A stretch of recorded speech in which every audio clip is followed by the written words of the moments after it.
రేవంత్ రెడ్డి గారు, మీరు చిహ్నాలను చేంజ్ చేసడం కాదు, టీఎస్ ప్లేస్లో టీజీ అని చేంజ్ చేసడం కాదు,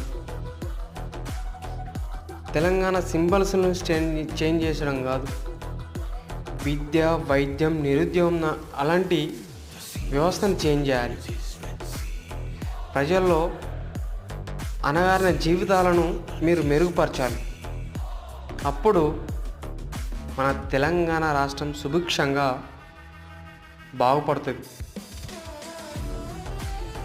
అప్పుడు వైఎస్ రాజశేఖర రెడ్డి గారు డెవలప్ చేసిన విధంగా మీరు తెలంగాణ రాష్ట్రాన్ని డెవలప్ చేయాలి.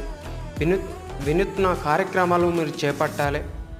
అప్పుడు కానీ తెలంగాణ రాష్ట్రం సుభిక్షంగా ఉంటుంది. మీరు విగ్రహాలను చేంజ్